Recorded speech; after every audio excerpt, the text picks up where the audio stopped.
welcome back to the Canadian Bowler Podcast. As always, I'm your host, Lucas Caldwell, and again, as always, I'm here with my co-host, Daryl. Daryl, how are you doing today? I'm doing great, Luke. It's been an interesting few weeks in the news and whatnot, but we're here, we're ready to talk Bulls, and we're glad that all of you are here to join us. Absolutely. And just before we get started, guys, remember if you haven't already, hit that subscribe button. It helps us out a lot. We're up to 575 subscribers as we go live today, well on our way to our 1,000 subscriber mark. Still got a long way to go, but we're confident we're going to get there with all the support. So if you like, subscribe, comment, make sure you hit that little notification bell down there at the bottom, just so you got our notifications, just in case you miss our posts.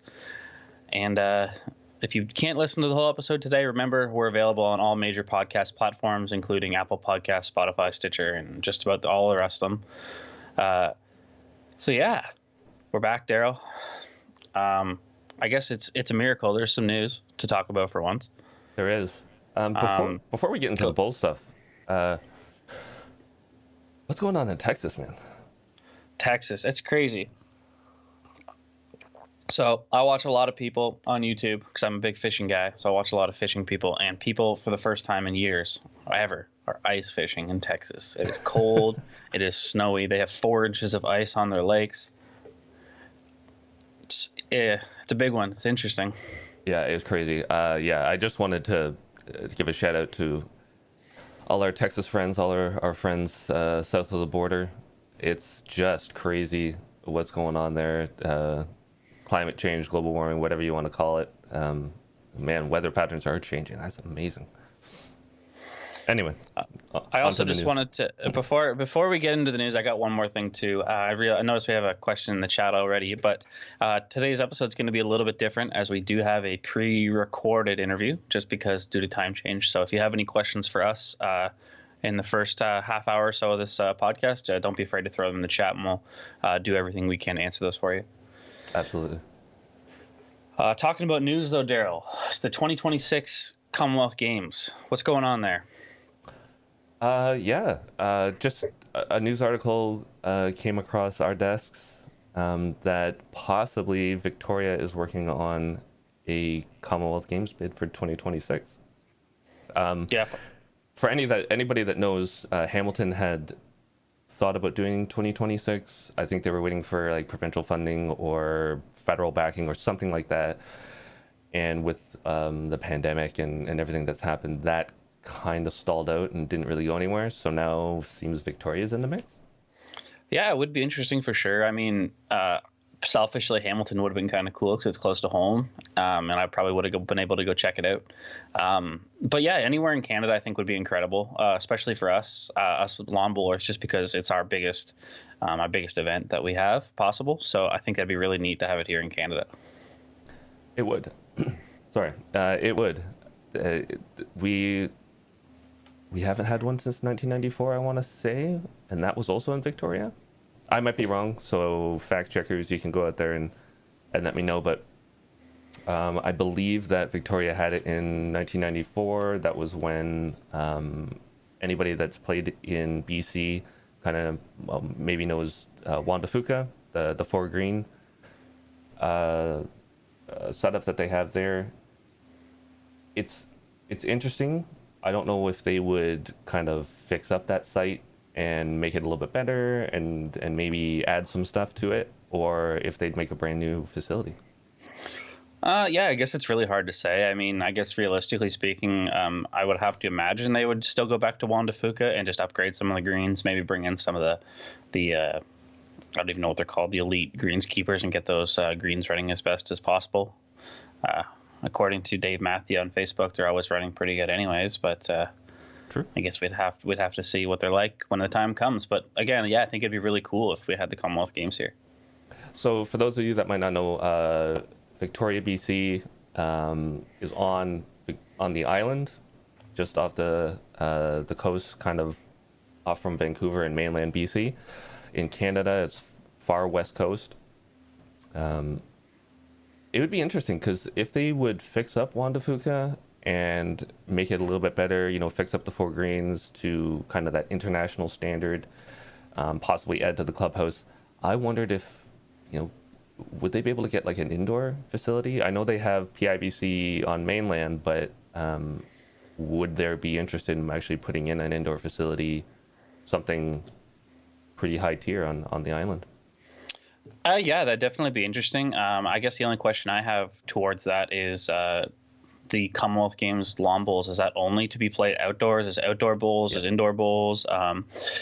I know you mentioned PIBC there. PIBC obviously is not large enough to handle an event such as the Commonwealth Games. It's a pretty small venue, all things considered. But if it was a possibility, I think that'd be a super, super cool opportunity for Canada to have a world-class indoor facility. Yeah, leaving all the other funding, infrastructure, taxes, questions kind of off to the side and selfishly looking at bowls.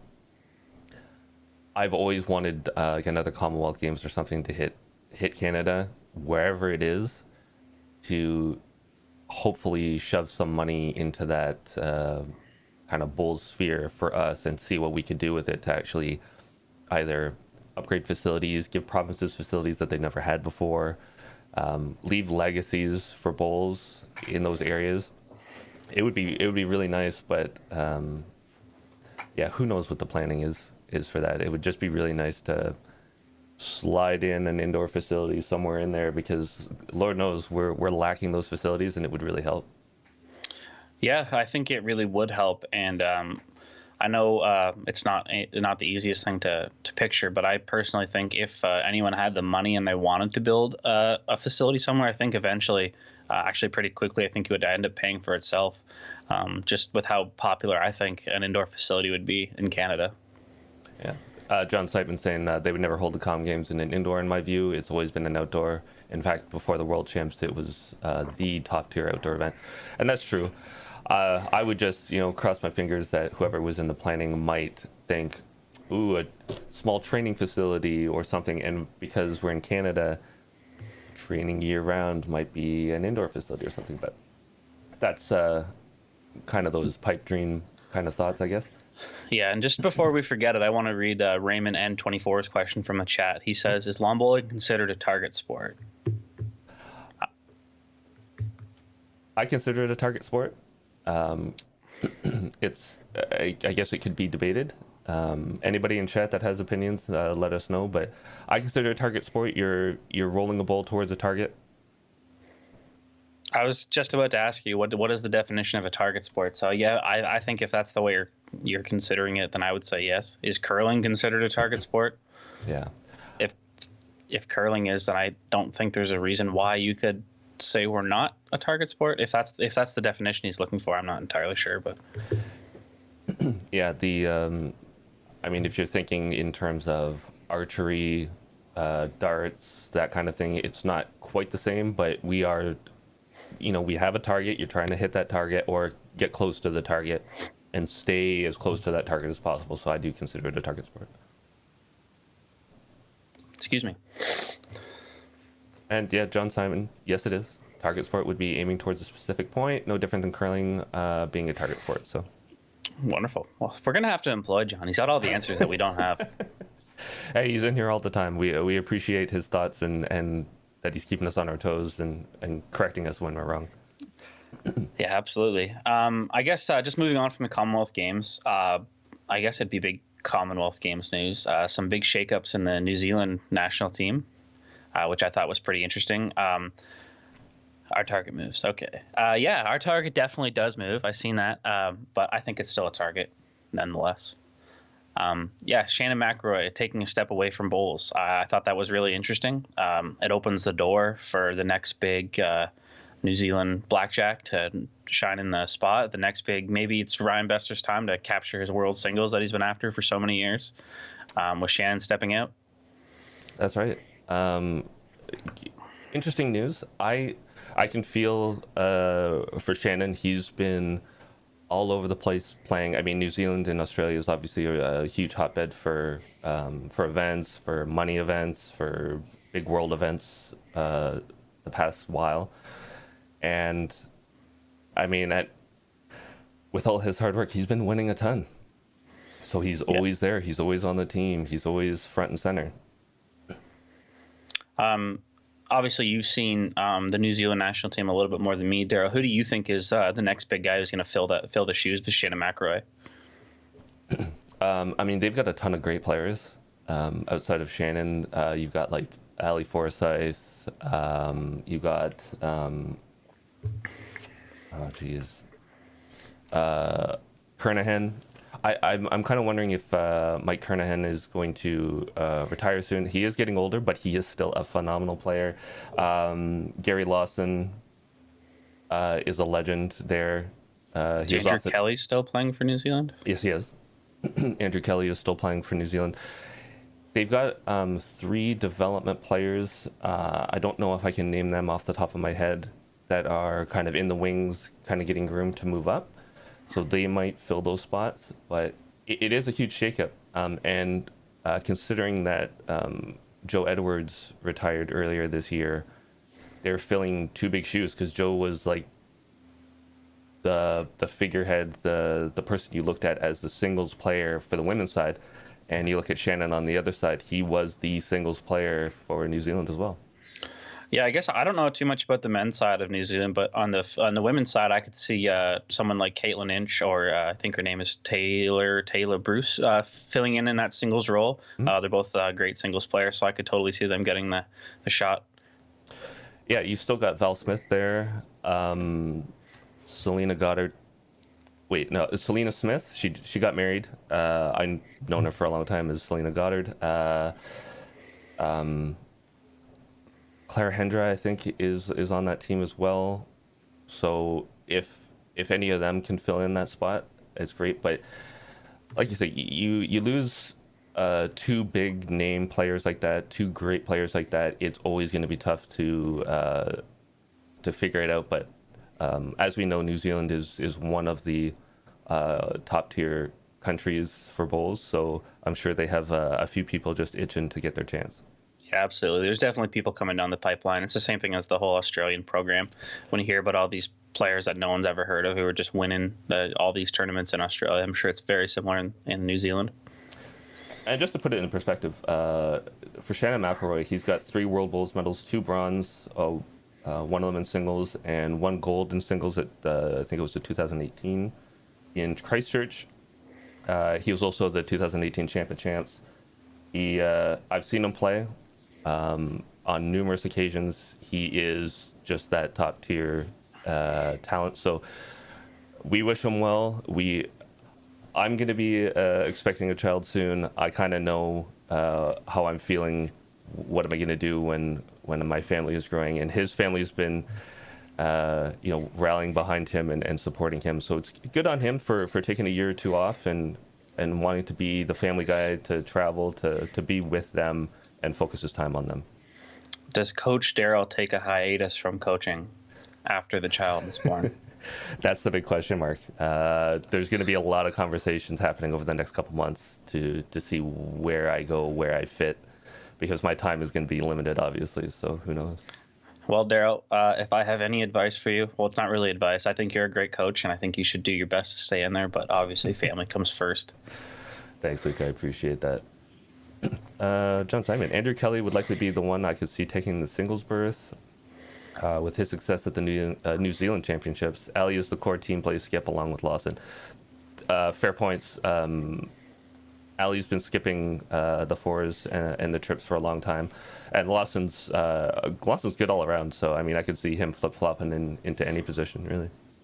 Yeah, absolutely. Like I said, I don't know too much about the New Zealand team, but I know obviously who those guys are. So I think any one of those guys could technically fill the role. But like you guys said, Andrew Kelly, not a skip on either of those teams. So yeah, he's probably the number 1 candidate. So let me throw this out here, and Chad, I'll throw this out to you guys as well.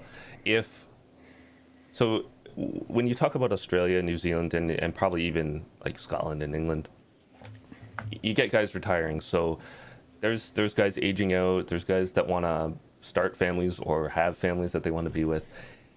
For Canada, if we lost some of our top players, how easy do you think it would be to try to rally that player? Let's say, for argument's sake, we lost Ryan Bester. He's not married yet, but he wanted to get married, start a family, and take some time off or even retire.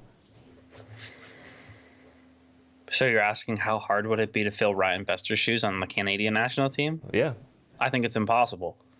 Personally, Ryan's one of those players. It's like you see it in every other sport. He's like the Connor McDavid or the Sidney Crosby, a player that only comes around once every so often. Especially coming from a place where we can't live and breathe bowls like people can in other countries around the world.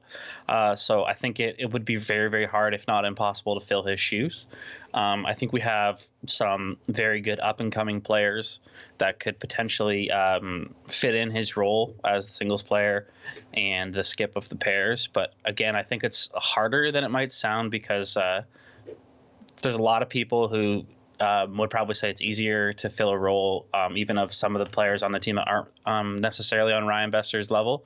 But there's a lot that comes with being an international player, with the whole mental side of the game, being able to play on different greens all over the world, fast and slow, being able to handle adversity and all the other things. So I don't think it's easy at all, no matter who the player is. That's a fair point. We do have those generational players that you look at and you just can't see being replicated or coming again. And Ryan is in that category. We haven't seen someone do what he has in the Canadian scene before, and who knows what's going to happen after that. But I always felt, and I'll use a movie reference, but I always felt that Canada was kind of playing the Moneyball kind of scenario, where we're kind of in that lower tier of money and facilities and talent and all that kind of stuff, and we constantly perform very, very well, but we're always looking for those group of players that can really drive that core up, right? Yeah, and before I get clipped, there is a lot of very, very, very talented bowlers in Canada, like John said, including Cam LaFrance, Rob Law, Greg Wilson, all these guys, tons of people. Steve Santana is a great player. All these people from all over the country. I'm not saying it's impossible. I'm just saying I think it'd be very difficult for us to have a player on that level, especially with how long Ryan has been at the top level and living in Australia, playing on arguably the best greens in the world every single day. So, yeah, I'll come to your defense. It would be very, very tough. We have excellent players. I work with them on a regular basis. We have up and coming players that really, really want to crack that top tier and play at an international level. We'd have our work cut out for us, as does New Zealand, as does Australia. Whenever one of their top team players kind of retires, where do you fit in the new person? Was that person a skip? Do you have another top tier skip to fit in there? I don't know. Yeah, it's tough. I mean, if we're gonna say strictly for singles, I think in my personal opinion, our best up and coming singles male player has got to be Eric Gallipo from Toronto, Ontario. I just know that he's a great player. He's got the drive and the passion to become that great player, and I know he also has the will to move down to Australia to become the best possible lawn bowler he could be. So in my opinion, that's got to be the next guy to fill those shoes. It'll be interesting to see. Hopefully that doesn't happen for some time. Ryan's at the top of his game. He's playing some elite competitions, and I guess that kind of ties into our next news item. Yeah, absolutely. BPL 12. Yeah, BPL 12. BPL is one of the premier events that is played. Was it twice a year, Daryl, or just once a year? I'm not sure how it works. It's usually once a year. Okay, so BPL, it's a great event, amazing spectator event. It's obviously played on indoor green, if you don't know, and it's made for TV. There's a little bit different rules. I don't know if you know them off by heart, Daryl, and you want to elaborate. It's I think there's I don't want to say 14 rounds, but teams play each other twice in kind of a round robin kind of setting. Only a small, it's twice a year, says John. It's my fault. The small group of teams actually go to the finals, which is then usually that huge hype kind of games where everybody's trying to get to that final spot. Great, interesting kind of game. It's short, it's fast, it can be really aggressive at times. It's got arguably the top of the top players playing for each of the teams. I really highly encourage people to check it out and give it a try. We have highlight videos of BPL 11 on our channel.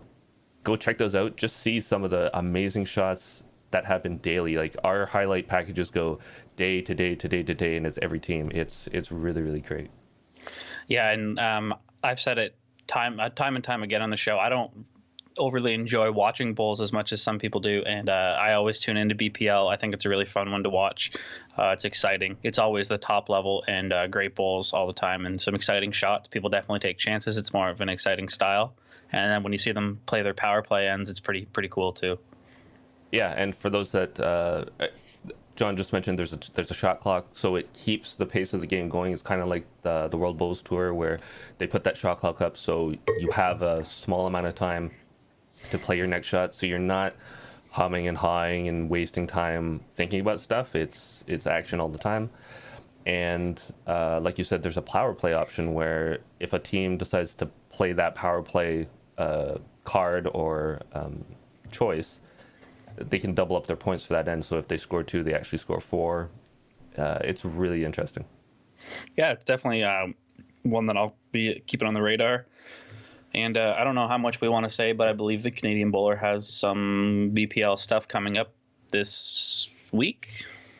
Yeah, so for those that don't know what the BPL is, for those that don't know the teams, don't know the players, for let's just say those that are outside of kind of the Oceanic region, like New Zealand and Australia, that are kind of immersed in it and it's playing on TV, we will have a prep guide for the BPL 12 coming up. We will go over the teams, the players, the rules, and our thoughts on the event coming up. So check that out. We hope that it'll help you understand that format of the game better. It'll get you interested in the game.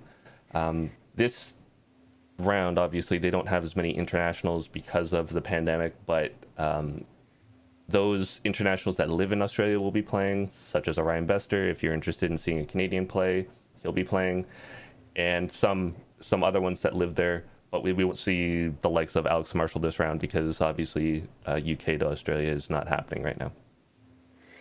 Yeah, I think it's still going to be great. Like we said before, there's tons of great players there, and there's tons of great players, international players that live there. I'm not sure if he's still there, but Gary Kelly's one that I know is there. I don't know if any of the Scottish lads down there playing it, but yeah, there's lots of good players, and I think it'll be exciting. One interesting one, for those that don't know, one of Ryan's good friends down at Broad Beach is Kevin Anderson. He's an international that moved down from the UK, has been playing at Broad Beach for a long time. He's actually going to be their coach for interesting for the Murray Steamers.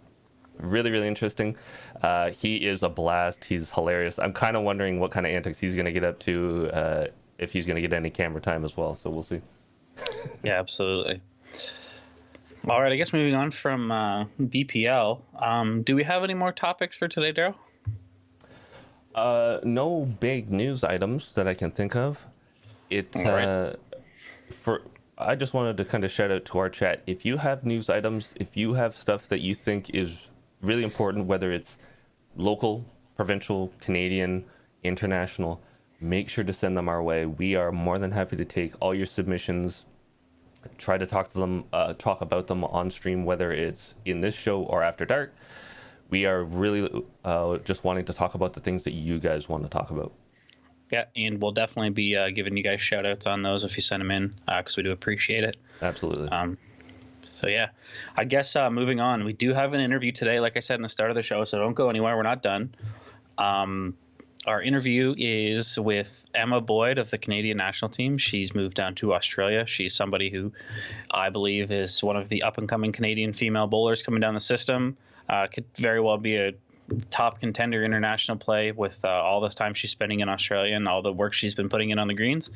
So yeah, I guess without further ado, whenever Daryl rolls the clip, enjoy. All right, Emma. So I don't know if you've watched the show before or not, but I usually ask everybody kind of the same question at the start. And the question is, who is Emma Boyd today for people who don't know you? So I am a Canadian lawn bowler, originally from Vancouver. I've relocated to Australia, going through school here in Australia. I think as myself as a pretty bubbly, ambitious, confident person, and hopefully likable. And yeah, that's pretty much it. But like, honestly, my life right now is revolving around lawn bowls, and that's funny to some people, but I really, really enjoy it. So for school, what are you currently taking, and how is school there in Australia? Yeah, so I'm studying marketing, so I'm doing a diploma, so I'm into my second year of that course. And it's a lot different. Like, I'll be talking to my mom on FaceTime and stuff, and it's just completely different. Like, thankfully, we don't have any at the moment. We don't have any cases that are being transmitted, except for in hotel quarantine. So we don't have any coronavirus in my state at the moment. So we're allowed to go to school. We're allowed to attend, and then I can go. Yeah, I can basically just go whenever I want. But they're also doing online, so some students had to go back to their home countries, and so now they have to attend via Zoom. So. Interesting. You mentioned, obviously, you started originally in Canada and moved to Australia. What was the original reason that you decided to take that opportunity? So it's kind of funny. My two really close friends at the time, they had wanted to go to Australia since they were young, and like I wanted to go to Australia since I was young as well. Like, I did a school project on a country, and it was Australia. Like, everything leading up, like, in my life, like, even before lawn bowls. And so my two good friends, they just said, "Hey, we want to go backpacking. Let's go to Hawaii and Australia." And so I've been here since, pretty much, except when I went back home a year and a half ago.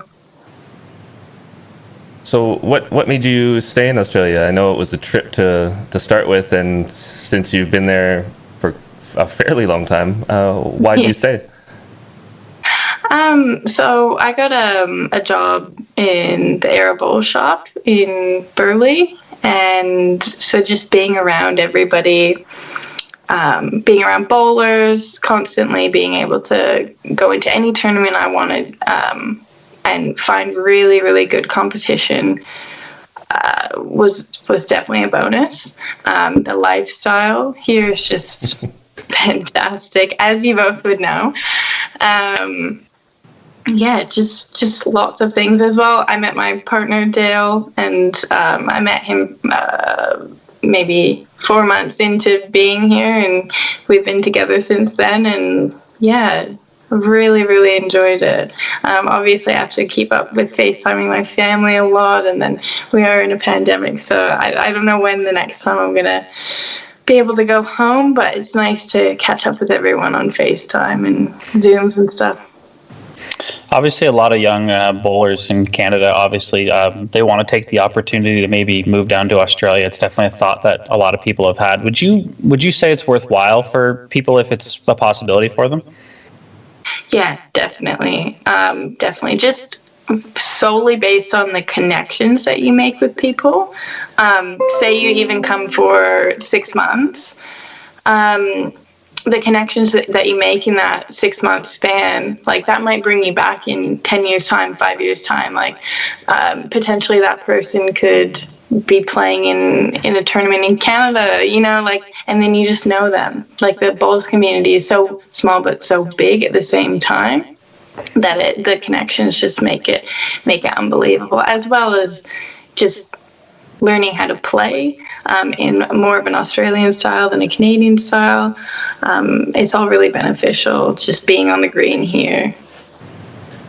So how do you think your bowling game has improved since being there?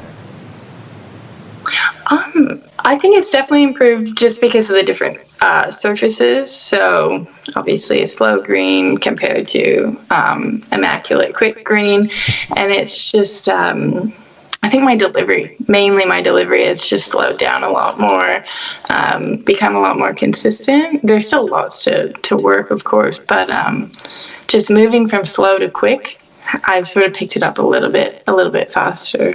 That's what I'd say. And then playing all the time, and being around people who make different shot selections as you, just sort of gives you a better insight on bowling. Assuming down the road you're playing for Canada and the tournament you're playing for is held somewhere that's not in Australia or somewhere that has really quick greens, what do you think the transition back to that will be like for you? Back to slow greens? Yeah. Yeah. In Australia, we still have like relatively slow greens, not like 9 seconds, but you say like 12, 13 seconds. Yeah, sometimes it can be like 11 after 6 or 7 p.m.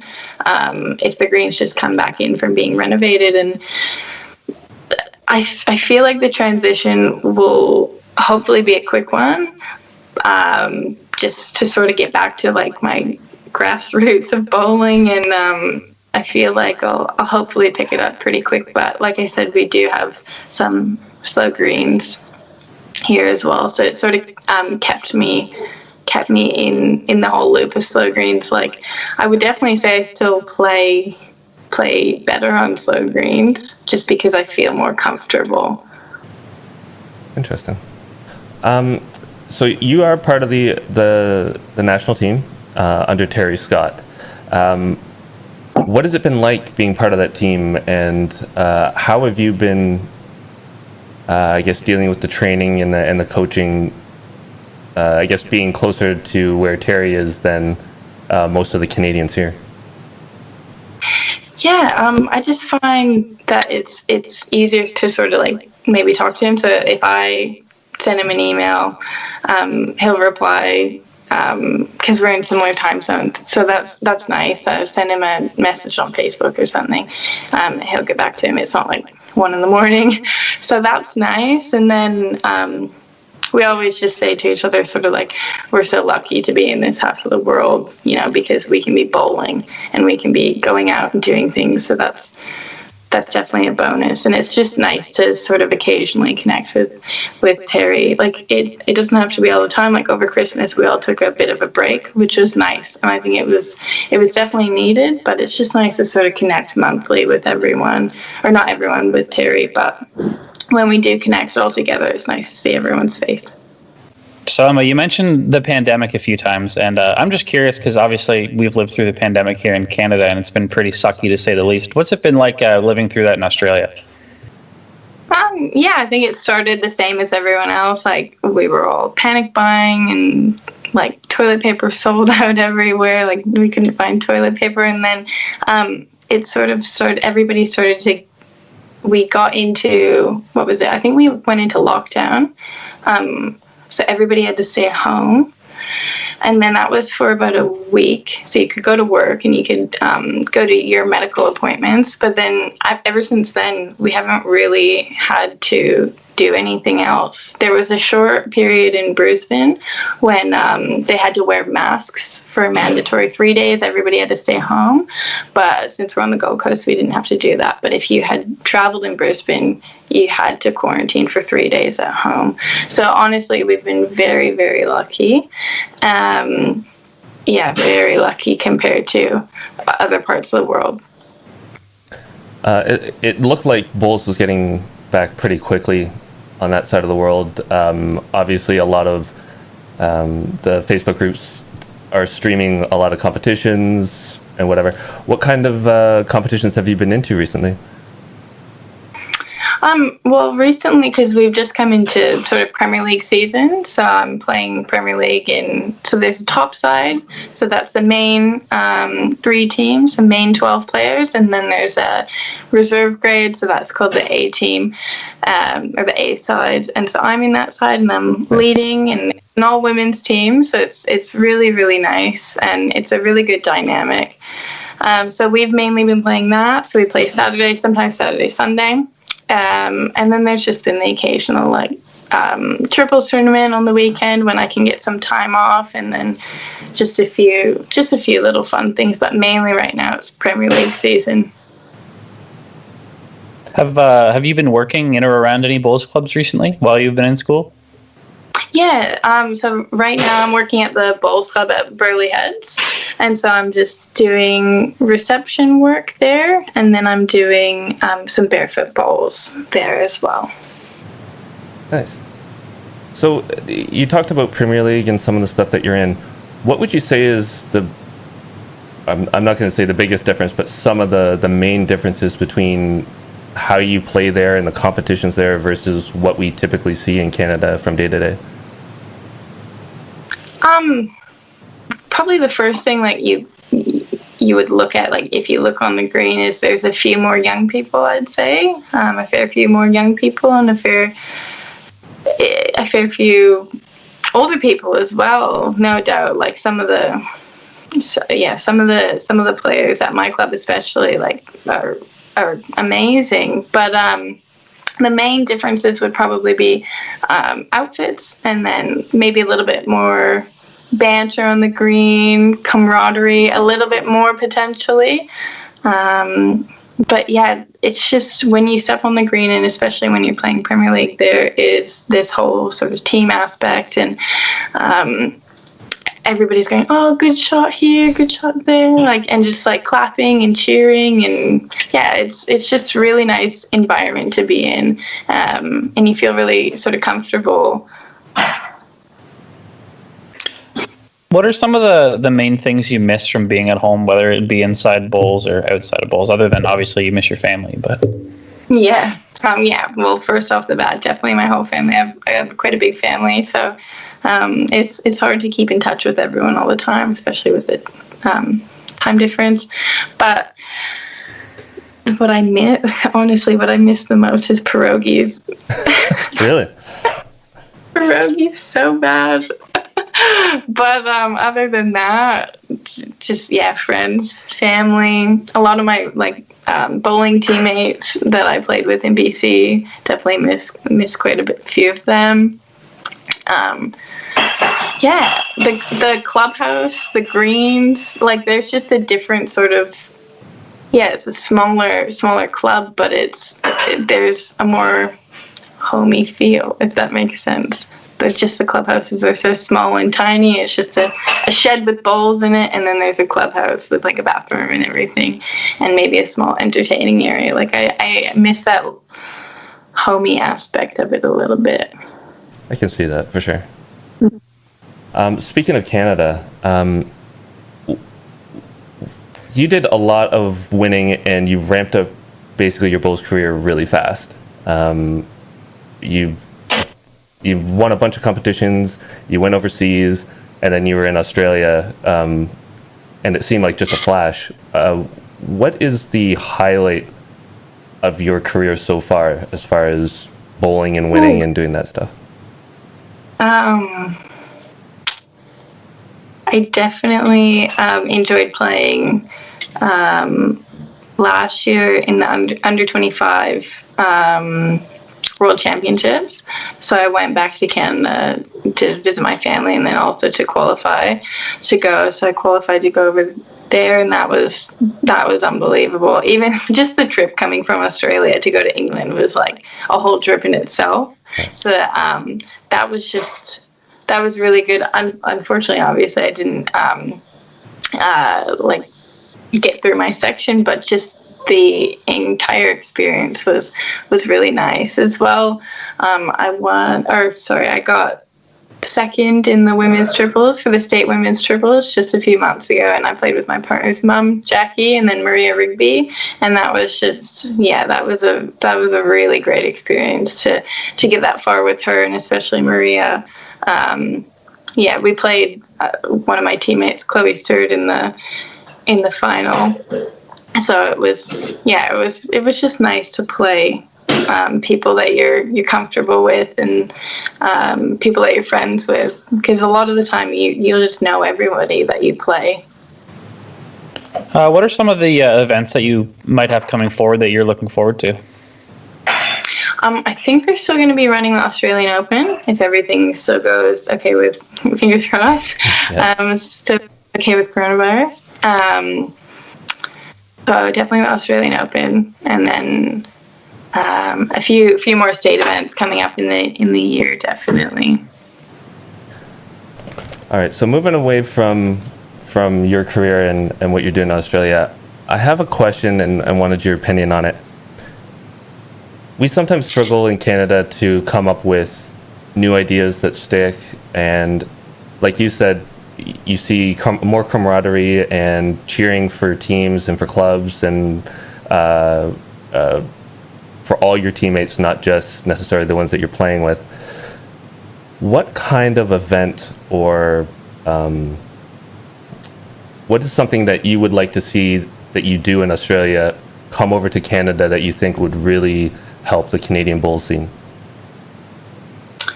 Well, first of all, not even competitively, probably barefoot bowls, more barefoot bowlers, and making it more of a fun thing rather than a 10-minute long information session about every single little rule. You know what I mean? Like I introduce barefoot bowlers and I'll give them a 2-minute spiel, and it's mainly about protecting the greens, and if they want to come back to me, or I'll go back up to them and let them know the rules.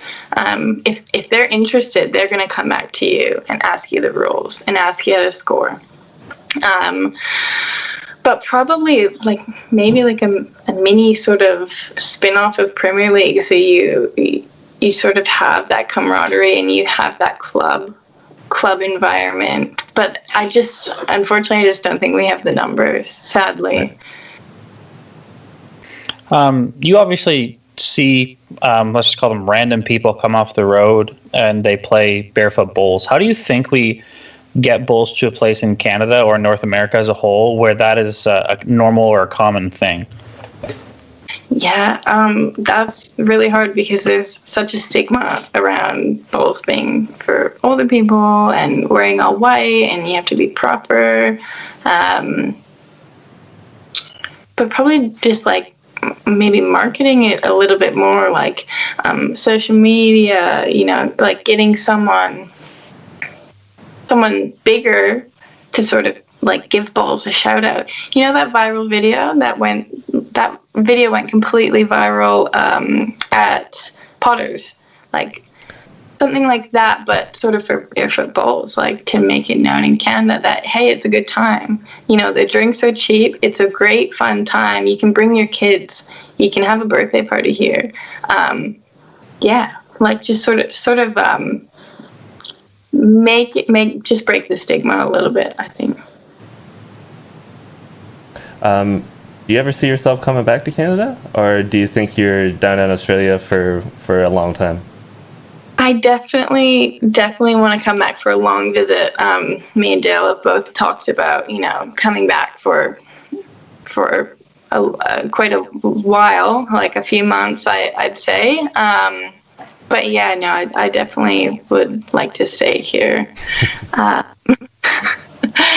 And that, I hope that doesn't sound terrible, but it's just, I feel like I've sort of grown a bit of a life and work environment and just a good friend group here as well. So definitely want to come back for a long haul visit, catch up with the family and do a bit of traveling, if not in Canada, America, hopefully. But yeah, I would like it to be in my future to stay here.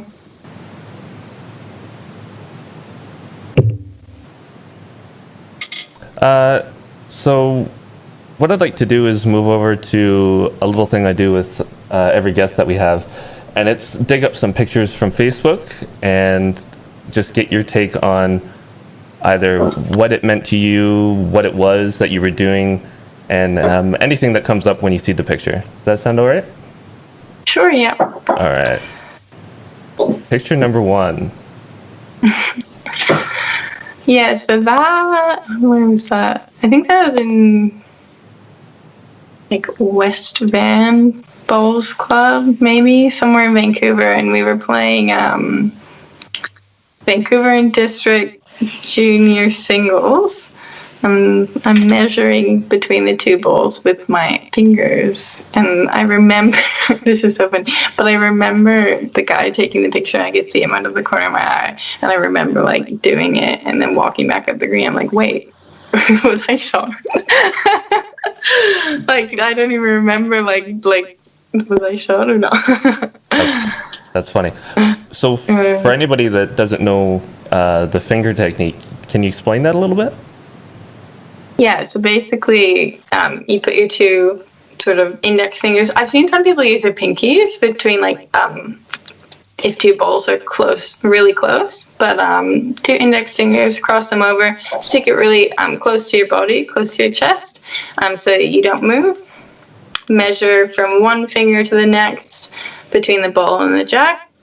Then move your body to the middle, to the other ball, say the black ball, and then you have your measurement, you haven't moved, and then you sort of squeeze one eye closed and then take a look.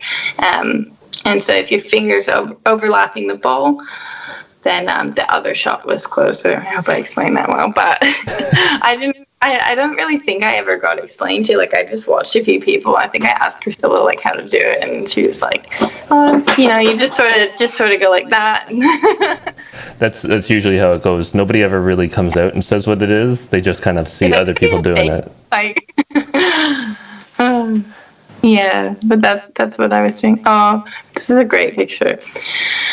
We were in Laguna Hills Bowls Club, and we were playing the North American Challenge. And I love this picture just because there's so many young people and friends in this picture.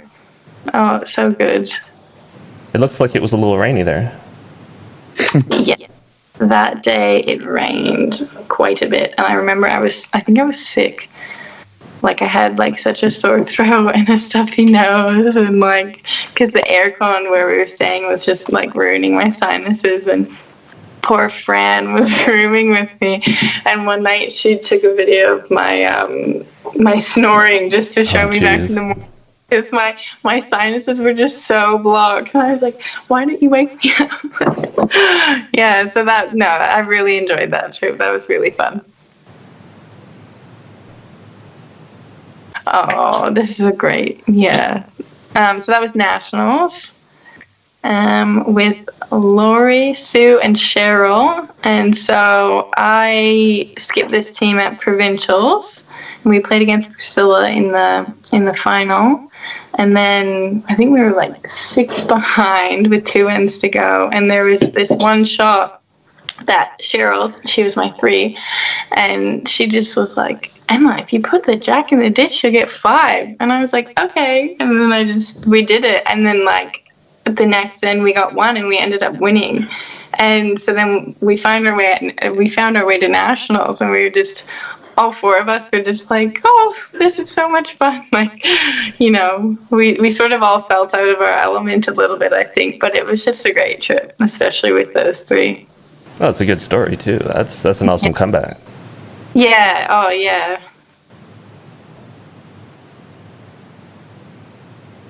And I think that one was the most recent junior under 25s nationals, and so I won that. So that was good. So that I got to go to England to play in the World under 25. So that was a really, really good experience because I had my whole family there, and that was awesome. And then they were like live streaming as well at the event, and it was just great because people in Australia could watch, and then my family was there, and it was just a really, really good time.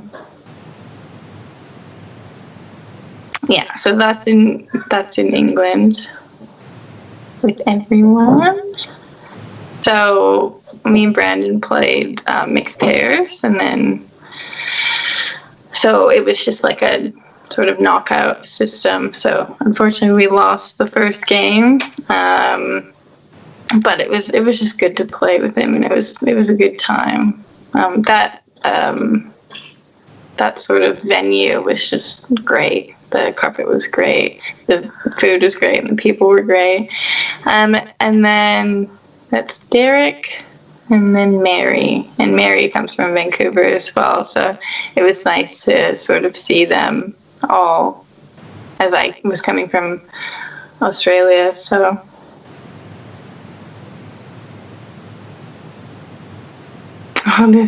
we won that's Mel. So I work with Mel. Worked with her at a cafe, and then Jackie, my partner's mum. So we won. I think it was the Brunswick Heads triples, ladies triples, and so we just all were like, thumbs up, yeah. So that was really fun. Awesome. I mean, like I said, your career at such a young age, going from starting to win and coming onto the scene in BC to going to England and playing on the carpet for, you know, the World Youth Championship, and going down and playing in Australia and living in Australia and working in bowls and playing bowls and doing all kind of stuff. It's been, I don't know if it's felt that way for you, but when I was looking back at all the stuff that you've done, it seemed like a whirlwind. I think I just enjoy to sort of keep busy and keep doing things, and I love to travel. Like, I definitely got the travel bug at a young age, and you know, wanted to just keep traveling. And so that's why this sort of like this pandemic is just, I think it's hard for a lot of people, especially people who, you know, look forward to their one trip a year that they get to go on. They save money to go on their one trip a year and get away for a little bit. So it's definitely been hard, but yeah, we look forward to that in the future. Right on. Well, I don't think I have any more questions. What about you, Daryl? No, I think that was great. Thank you, Emma. Yeah, thanks a lot, Emma, for coming on the show. We really do appreciate it. No problem. Thank you so much for having me. Is there anything you want to shout out or tell people that you're doing, or say hi to anybody? I don't know. This is so like typical, like, hi mom. Like, no, probably not. Not doing too much in the near future. Like I said, we're moving, so we're moving into a new place close to the beach, so that'll be nice. And then yeah, so just keep playing bowls, keep playing Premier League, and hopefully we get close to the top 5, and then we get to play in playoffs. So right on. Well, we wish you the best of luck, Emma, in your Premier League and all the other stuff you have going on. And again, thank you very much for coming on the show. Thank you for having me again.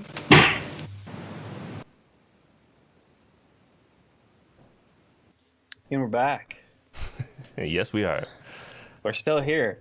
Not sleeping. We're here. I hope you guys enjoyed that interview as much as we did recording it. It's always great to talk to up-and-coming Canadian bowlers. And Emma's a great person. She, like I said in the video, her bowls career has kind of ramped up really quickly, kind of winning the under-18, under-25 competitions in Canada, and then getting on the national team and moving down to Australia is just bowls all the time for her. So thank you, Emma, if you're watching, for doing that interview, and hopefully, yeah, you guys enjoyed it. Yeah, I don't know how much else we got to do here on the show. I guess we're coming around that hour mark. I guess really the only thing I have to tell you guys to look forward to is we have that BPL promo, whatever you want to call it, thing coming out soon. And for the next podcast, that'll be in 2 weeks today. And I believe we have an exciting guest. That's it's going to be another recorded interview for that, if that tells you anything, but it should be a good one. And Regal Portraits wants us to give a shout out to the Sydney Lawn Bowling Club. Yeah, guys, we appreciate every single one of you watching, the ones that have stuck with us for a long time, and especially those that are just finding us now. We are trying to grow this channel. We're trying to grow our production.